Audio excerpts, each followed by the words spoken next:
All right. Welcome yet again to another show of the Unforgettable Experience live show. I'm Phil Mershon. I am the host, and I am so excited to be here this week with Shana Lynn.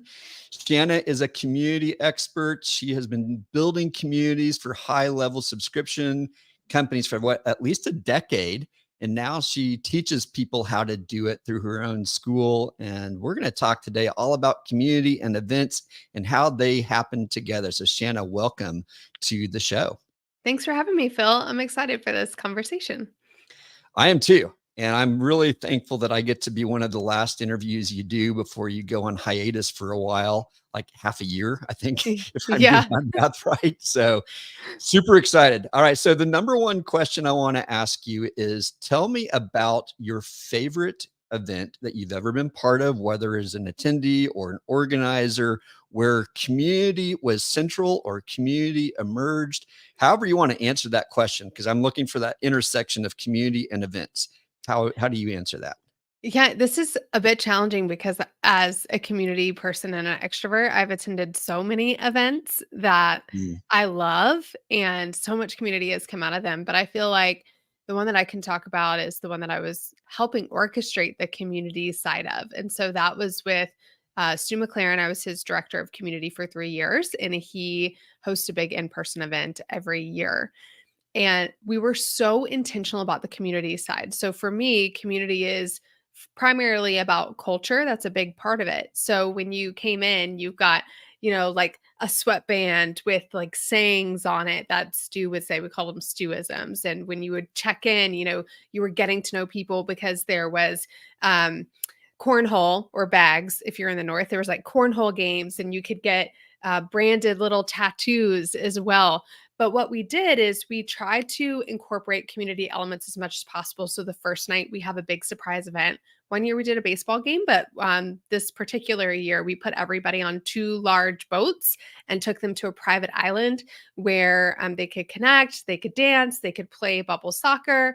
And so they built through shared experience, they built relationship and connection before the event really got going and kicked off. And I think that's super important. And then we were able to not just teach, but workshop. So, you have teaching, but then how do you get people to break out into tables or groups and start to apply what they've been teaching so that they're getting to know each other and working together and building those connections? And I think about so many lifelong friends that I've made from that event just because of the way in the teaching and in the fun and in those boring elements like check-in, we connected community throughout all of it. How many of those people knew each other before they arrived at that event?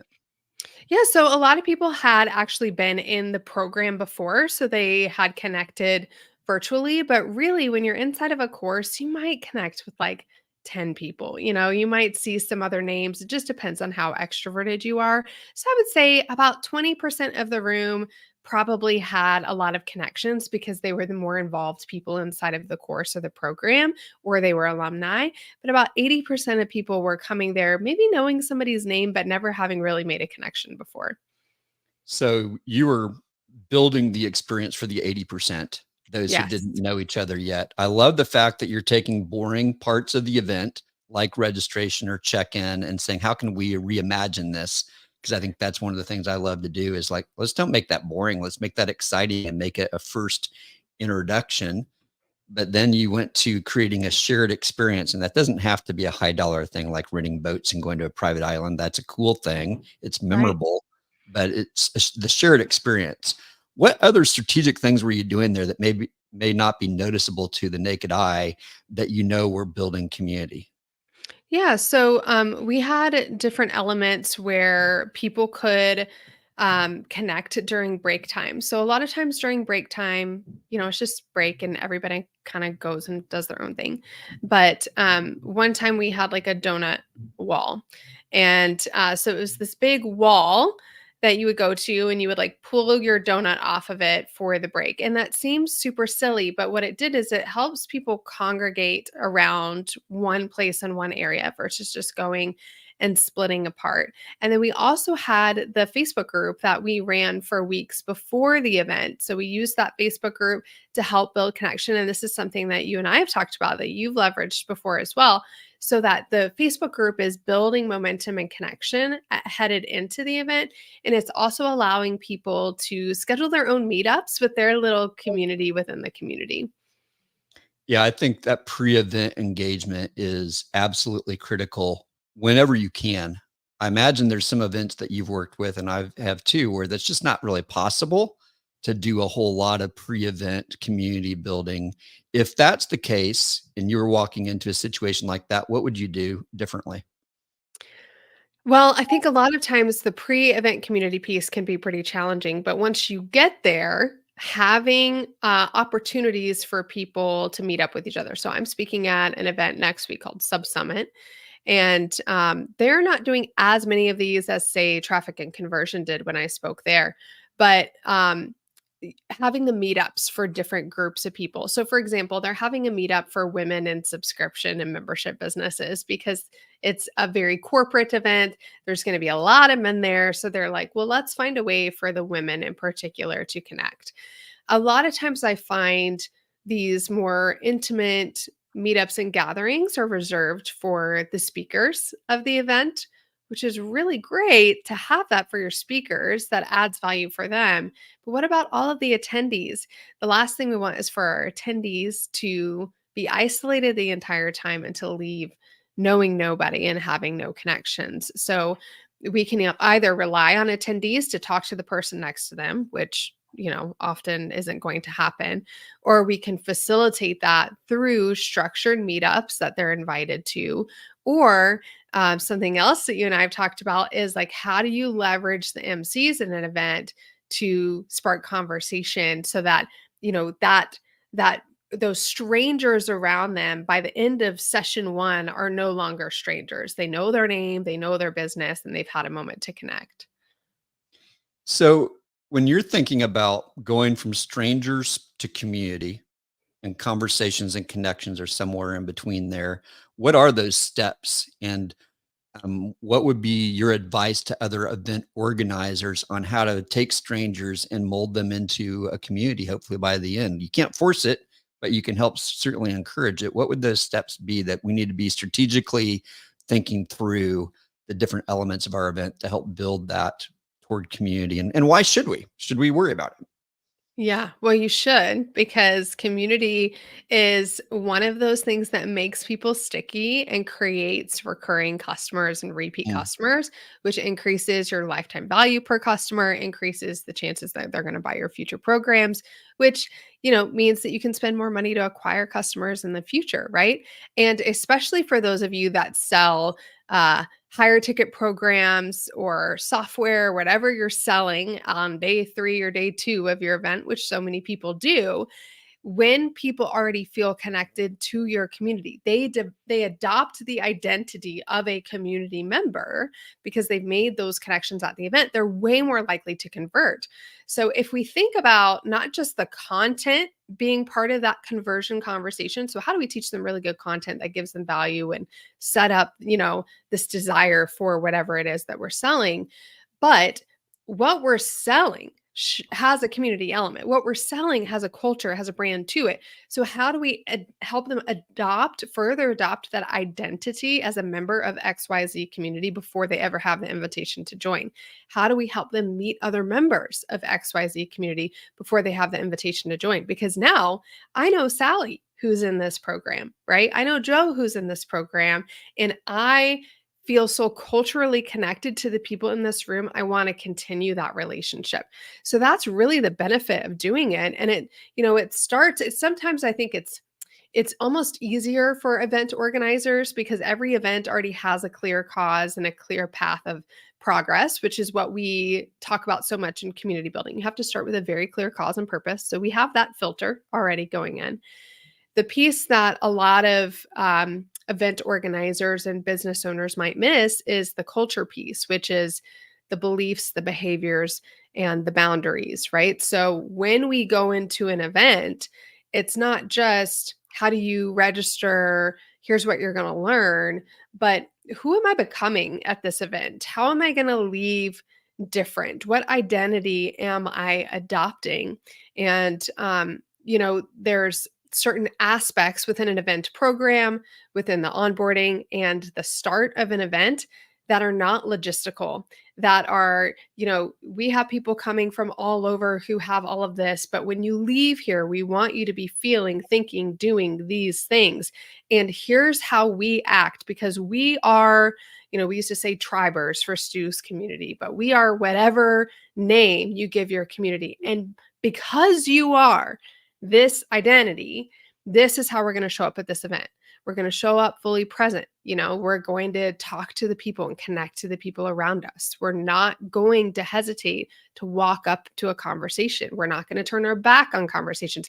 There's a stage that we can set that encompasses this culture that we expect, that is communicated around the identity you want them to adopt. I love that you're talking about culture and the specific way that you're doing that. I think behaviors done over time are what produce culture, right? So you're saying these are the kinds of behaviors, the kinds of beliefs that we have that underlie those behaviors. And when the team does those consistently, it's going to attract the right kind of people. I like to add an extra layer of that. There's some people that embody that better than others, right? So when you're Mhm. building your staff team, you want to have the front facing people be the ones that most directly are encouraging those behaviors. And I think people taste that. They feel it when they're in a community that's like themselves. I'm part of a challenge this week, one of those online challenges that happen. And they did something that I thought was really smart. On the very first day, they put us into basically huddles of 8 to 12 people. And you get to choose. All the names were kind of funky, weird names so that you didn't know what the team was really going to be about. I picked one where I happened to recognize a person on there who was a coach in the community. And I said, I want to be on her team because I liked the meeting that I'd had with her. But it did something really profound is they gave us some challenges, some competitions to do where we earned rights to get prizes later in the week. And so this leads me to a question about how important is competition in building community at event? Do you find that that's an important ingredient? Is that just for some people? What's your thoughts on competition? It is just for some people. Other people are not going to resonate with it. However, it is part of the shared experience. So, shared experience is an incredible way to build community. Now, that shared experience can be a competition, but it can also be putting together bikes, for example, for a charity, right? So, it doesn't have to be competitive, but what it is two people, more than two people, working alongside one another towards a common goal. And all of the community studies tell us that that is one of the best ways to create connection.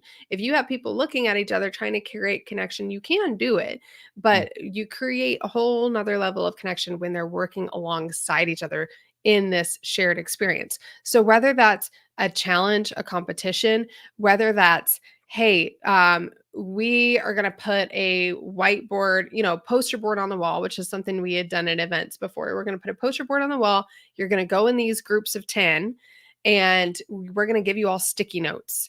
And you need to fill this whole board with sticky notes with XYZ ideas, book titles or whatever it is that you're doing for your event. There's no winner or anything at the end, but you've challenged them to meet a certain goal, which is to fill the whole thing with book titles or working together. And then they get to share, and that becomes a collaborative document out of the event of now we have this resource. It's like we have 400 book titles or 400 whatever it is, post ideas that came out of this session from all of you that we're going to share with you now. So it can be something like that. Or again, it could be something like, hey, we're going to do an evening session where we're all going to put together care packages for this local charity or whatever it might be. So I think it's less about the competition element and more about working alongside each other towards a common goal. I love that clarification because I was last week I interviewed Ashley Logsden who works for 48 Days and Yeah, I love Ashley. she was talking about the disc profiles and it's Mhm. only the Ds that care about competition. And so Yeah. that's less than 25% of the population. I forget what percent that is. And so that's where it made me think about this, that everybody else cares about working with each other. There is something that happens when we don't just have a conversation, but we're actually trying to solve something while we're having a conversation. And Yeah, and I'm a high D, so I lean towards competitive, but I think that's the challenge of an event organizer is you can't assume that everybody is like you.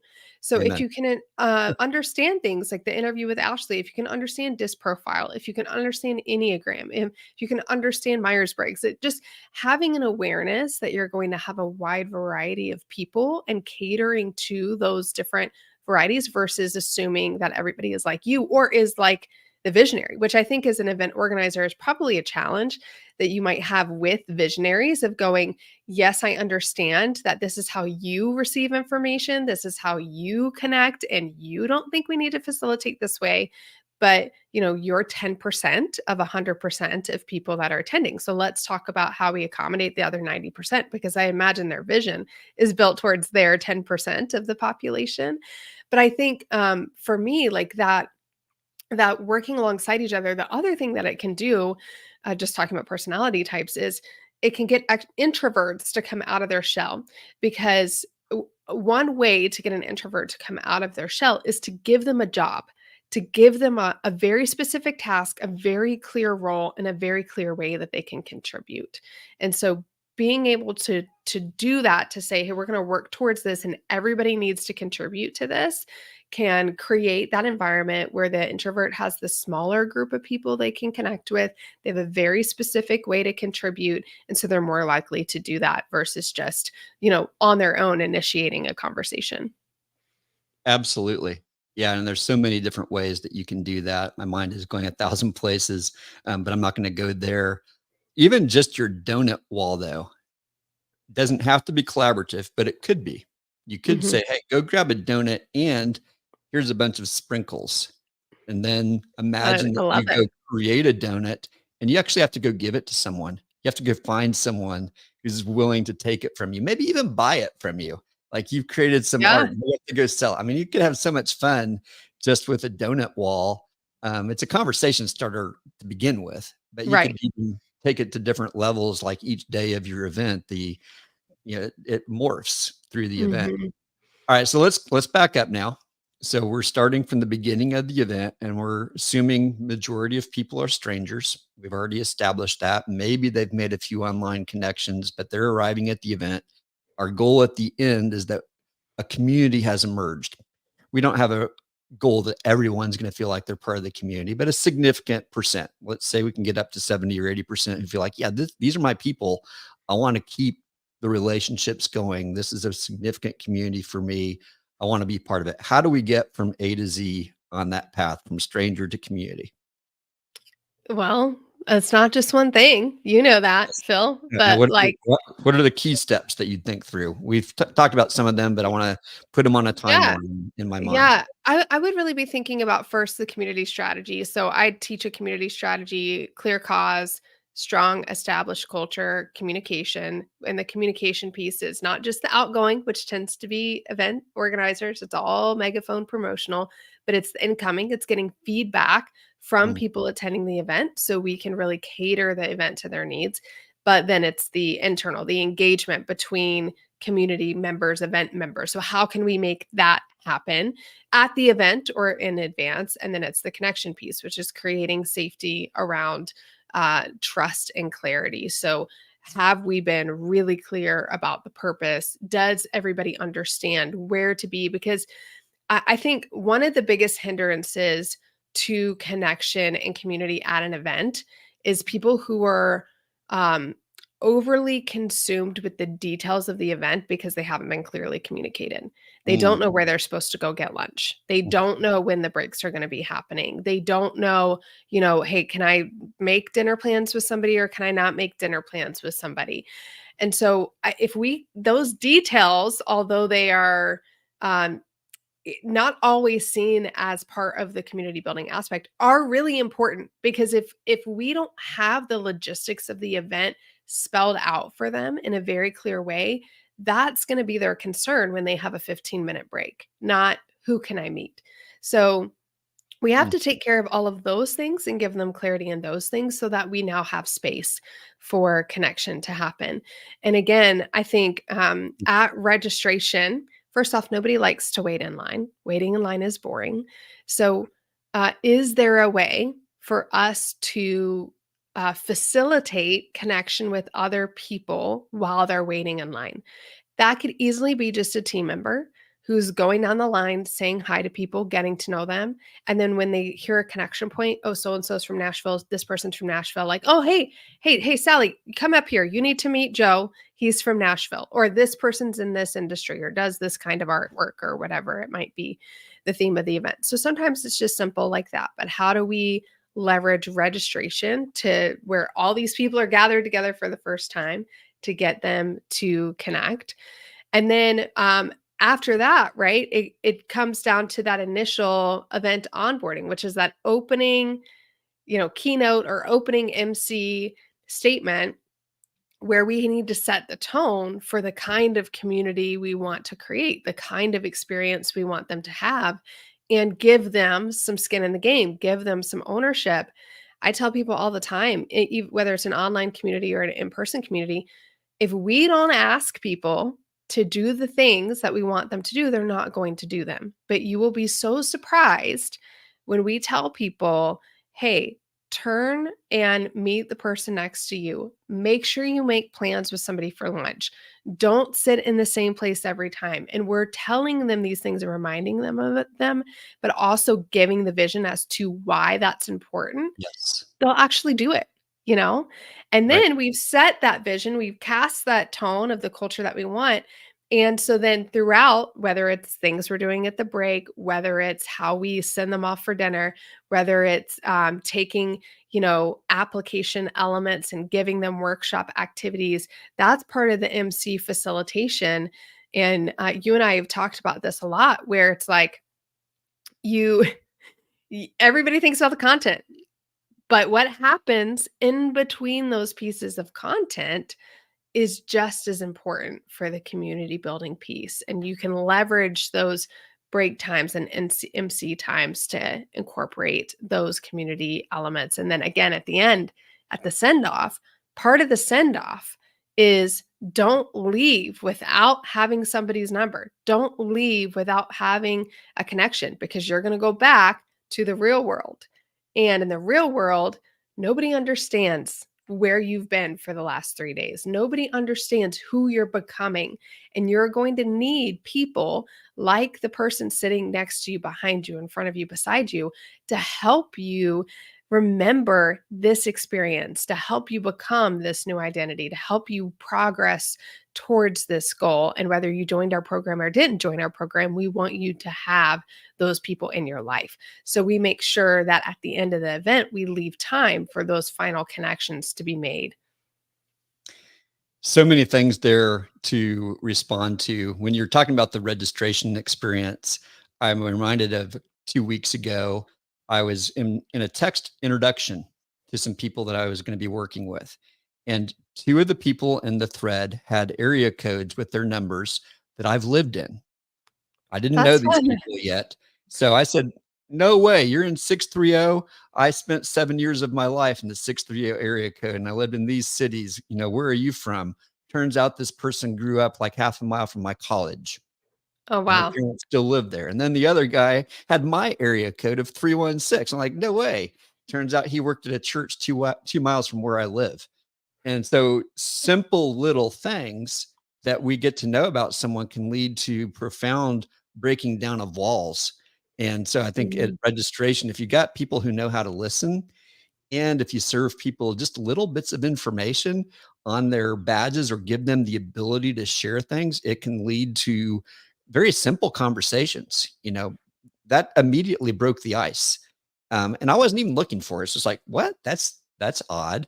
And that's obviously one of those serendipitous things that happened on that call. But I think at registration, if you've got the right kinds of people looking for that.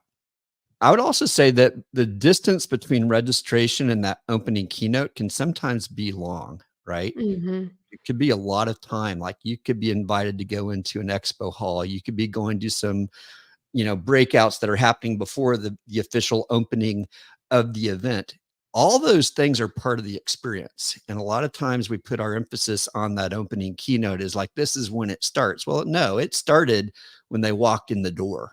Like, Mhm. they walked up to the registration desk and you talked about, let's model the behaviors, not only from the stage, but in the hallways that we want people to be using among themselves. If you're okay with people just kind of standing around and not talking, then do that.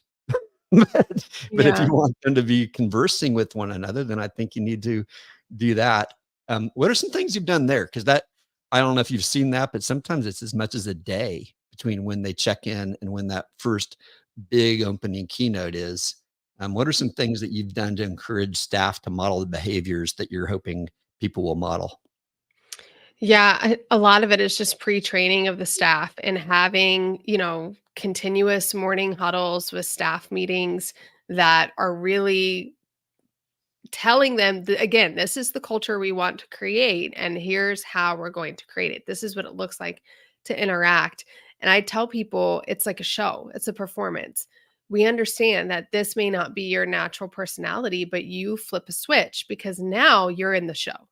You're a performer. You're not just Sally Joe in graphic design who doesn't really like to talk to people. And we'll put Right. you in a spot where your conversations are more one-on-one versus facilitating a group, right? But you are going to show up in a certain way. And I think I've seen all sorts of things at Funnel Hacking Live and all of these different events where there's like badge walls you can go and look for certain badges. I used to be a part of a multi-level marketing company, and they had amazing events. And one of the things that they did is their badges were not like, first timer and all of this kind of stuff, but it was like RV family, homeschool family. It was all of these other ways to identify the uncommon commonalities. So I talk about this a lot that when we go to an event, you likely have so much in common with the people that are there, but that's not what people are going to connect around. Yes, the larger community and culture connects around that,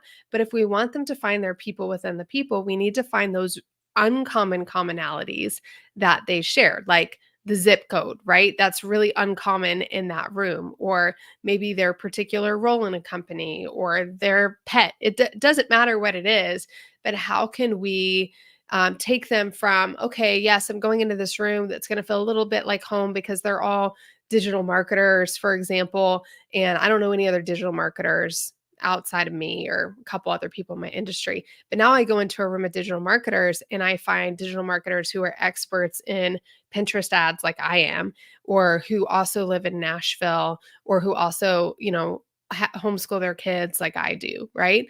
And then that's where those connections are really made. And you mentioned the expo hall.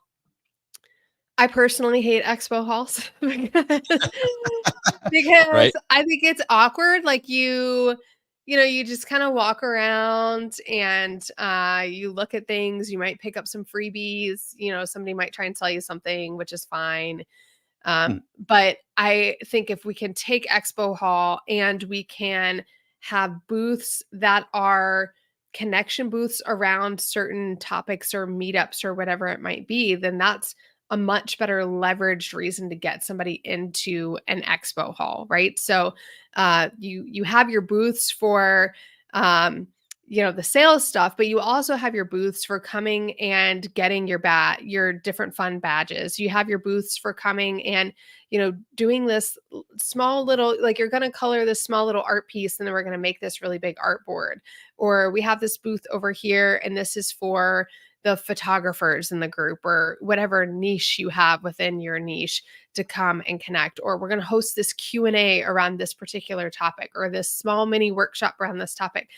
I feel like if it were a place not just where people came to get the one-way pitch of whatever product it is, but there were also booths that were gathering places that were, topic specific or niche specific, then those expo halls could be much better leveraged. Have you ever seen that done? No. Let's imagine it here real quick. April here is here on the call, and she does an event for kingdom-minded business owners.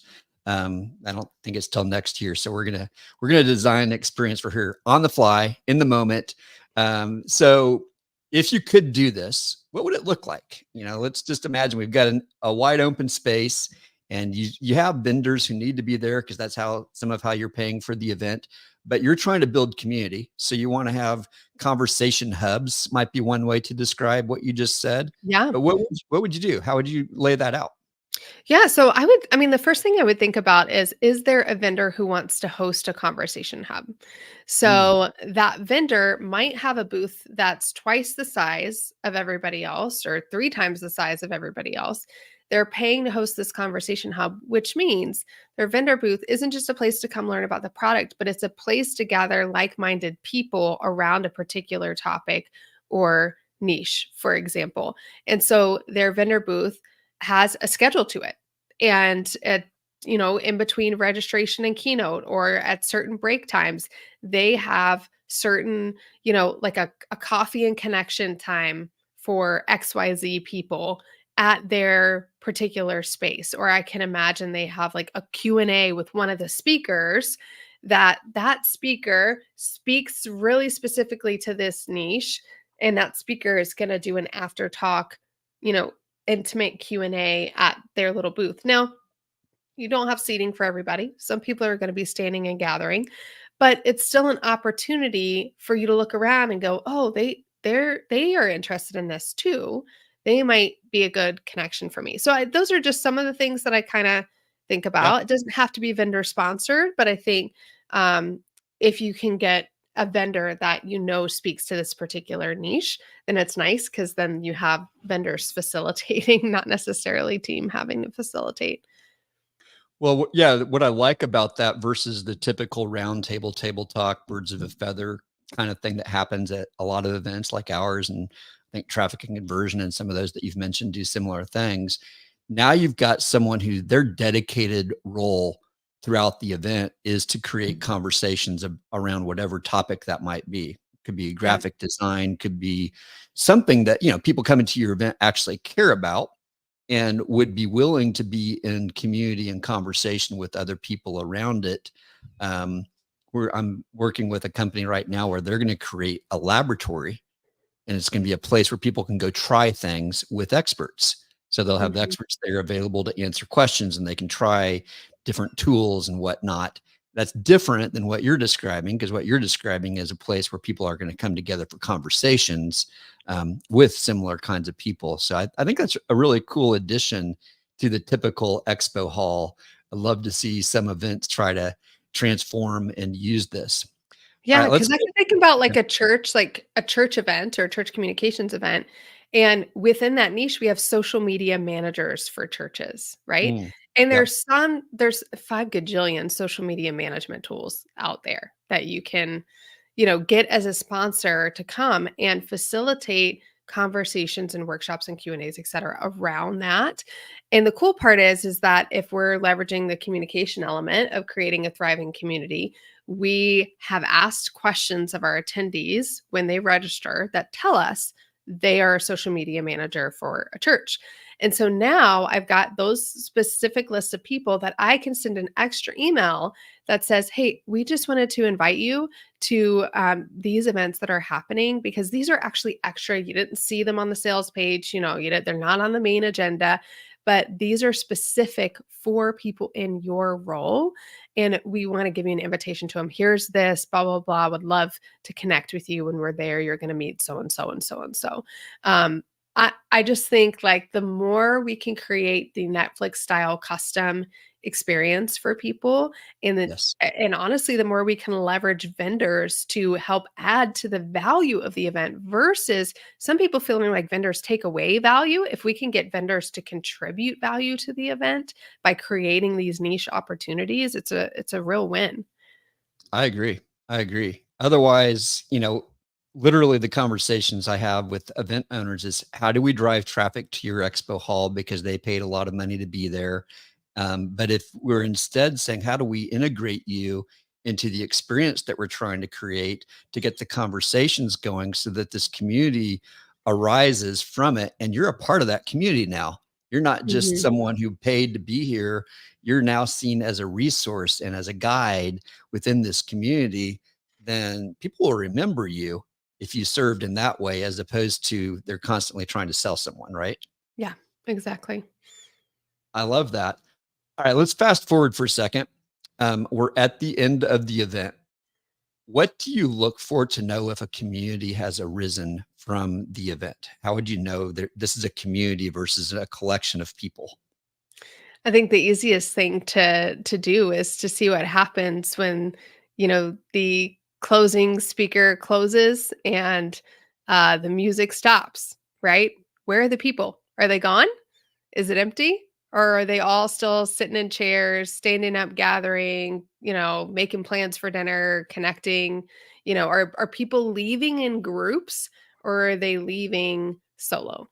And I've Hmm. been to events where I have turned around, grabbed my bag, gone to my room, gotten my stuff or gone straight to the airport. And I've been to events where I'm still in the room when they're starting to clean up the stage because I'm connecting with people. And that's what we want. We want people to linger. We want people to leave not alone but with others. And to me, that is the biggest thing that I would be looking for because oftentimes we don't even have to facilitate the ongoing community because it's the micro communities that come from that particular event. I mean, I think the um, first time I attended Jeff Walker's uh, product launch formula live, I was in Stu's tribe course, which was one of his first iterations of the course.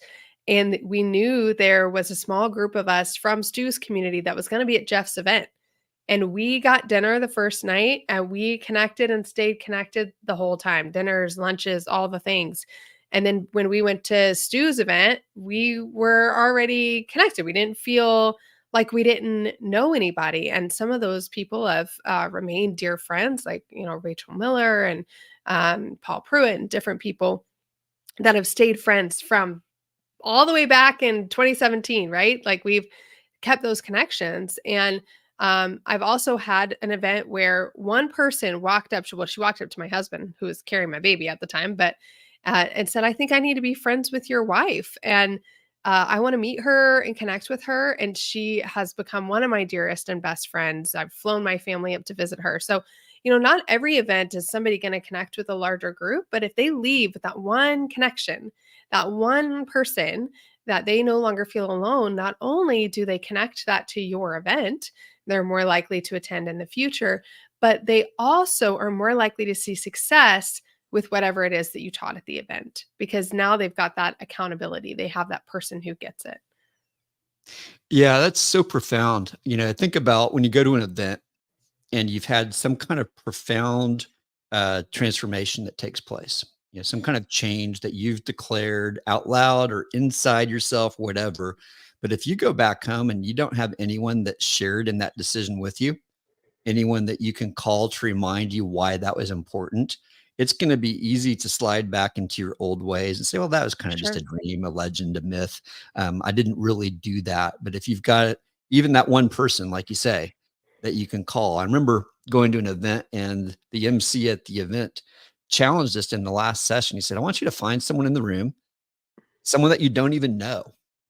And I want you to make a calendar appointment for 3 weeks from today to call each other and ask them 3 questions that you've in that session we'd identified. These are the 3 things I want to do as a result of this conference. Okay.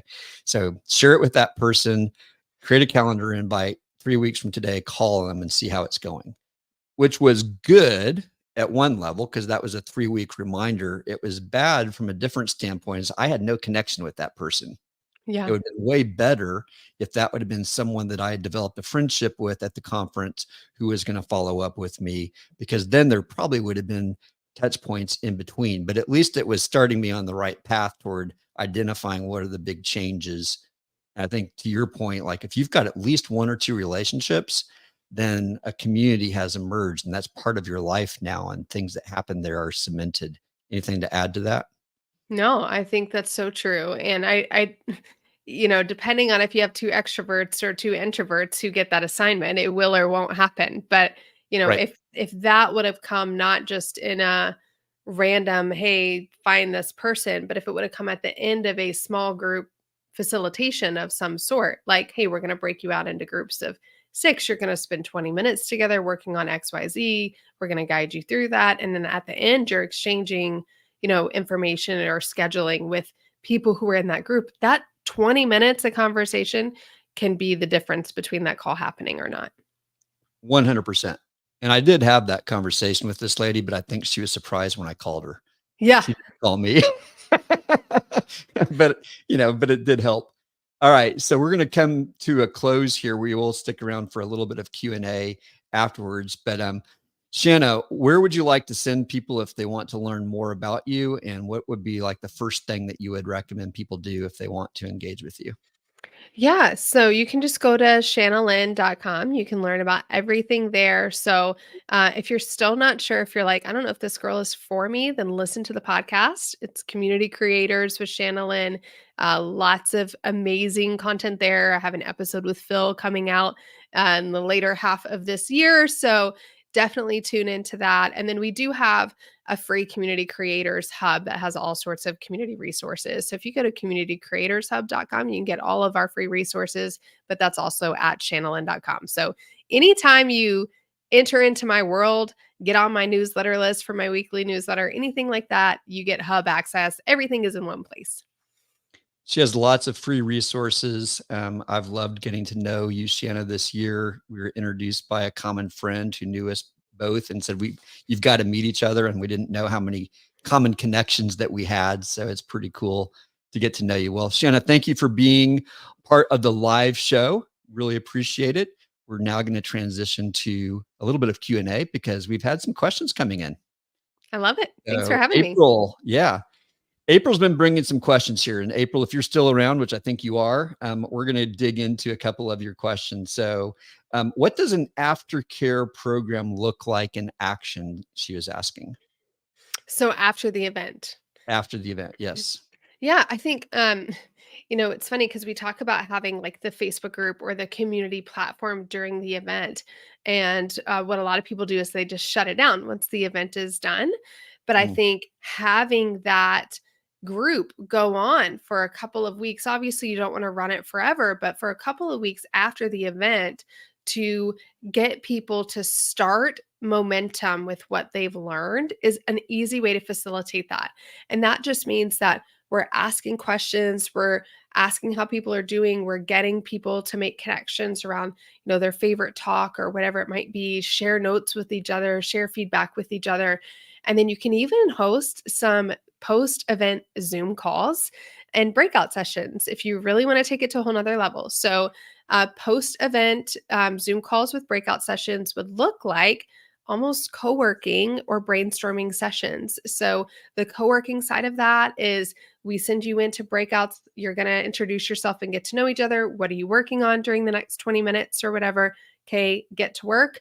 The brainstorming sessions are some of my favorite things to lead inside of membership communities, but that's where we come in and we send people into smaller groups of 4 to 5, and we walk them through a series of questions. Who are you? Tell us a little bit about your business or a little bit about your art or whatever the niche is. Everybody does that. And then we say, what's one challenge that you are working on or one action item you have from the event that you want feedback or, to brainstorm on? And so you get to share that, and then you get feedback and information from the group. And everybody does that. And then at the very end of it, everybody takes 1 minute to say, here's what I'm going to do by when. And we tell people when we bring them all back together, post what you're going to do by when in the group so that we can all see it. So you could do just the group, or you could do some of these facilitated connection, brainstorm, co-working calls for a couple of weeks after the event. And of course that is like, the encompassing surprise and delight of the event.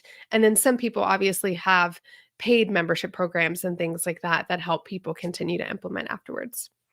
That's really interesting you say that, because I think with my experience at Social Media Marketing World, we try to keep the group open and active for a month after the event, but there does seem to be a place about 2 weeks after where participation dives off dramatically, partly because we don't keep it active, but partly because people just aren't checking. Right. And we both know the algorithm of Facebook doesn't show things unless there's a lot of activity, and it's based on some calculus of your recent activity and participation in the group factors into that. But pre-event, we get a lot of excitement, a lot Mhm. of participation, and so I love the idea of having a strategy for doing some of these Zoom calls right away. We'll get Mhm. people to show up, but we usually wait 2 or 3 weeks, and by then people have already moved on. And if you try to do another one after that, which we've done, the participation is almost nothing because they're just not Yeah. seeing it.